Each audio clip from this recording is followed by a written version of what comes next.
इसलिए कि प्रधानमंत्री जी जितनी बात बोल रहे थे वो उनकी हताशा का प्रतीक था और घबराहट में बोल रहे थे। जो नया गठबंधन बनने से जो उनके मन में जो घबराहट है उसको वो प्रकट कर रहे थे।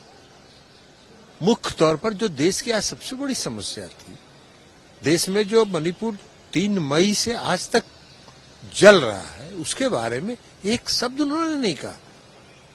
1.25 घंटा तक हम लोग सुनते रहे, एक शब्द नहीं उन्होंने कहा। लगातार वो बोलते रहे सिर्फ नए गठबंधन पर।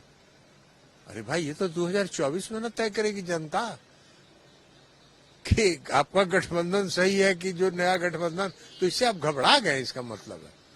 और इसी घबराहट में इन्होंने एनडीए की बैठक बुलाई थी। अब आज तक तो हम लोग कभी एनडीए का बैठक सुने नहीं।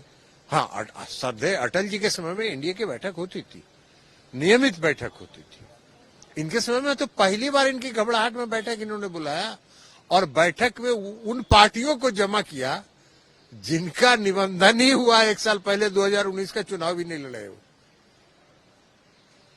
6 पार्टी तमिलनाडु का, 9-10 पार्टी नॉर्थ ईस्ट का, सब ऐसे ही लोगों को जमा की।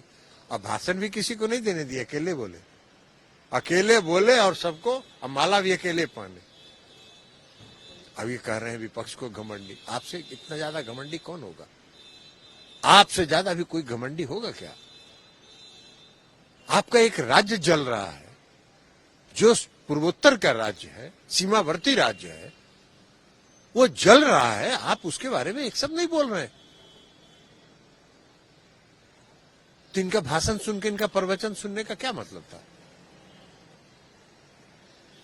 अभी वॉशिंग मशीन के बारे में इनको बोलना चाहिए था जो इन्होंने आविष्कार किया है।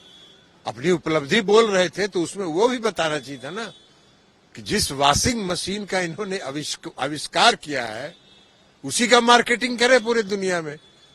जय जयकार होगा इनका कि बहुत अच्छा वॉशिंग मशीन किया है। कितनों काला से काला आदमी घुसेगा, 1 मिनट में सफेद होकर निकलेगा। भ्रष्टाचार पर बोलने का कोई हक है क्या उनको? 70,000 करोड़ के घोटाले की बात कर रहे हैं और 3 दिन के बाद सभी घोटालेबाजों को गले लगा रहे हैं। वाह, बाहर भ्रष्टाचार को दूर करने वाले। तो इसलिए इनका प्रवचन इस तरह का कौन सुनता?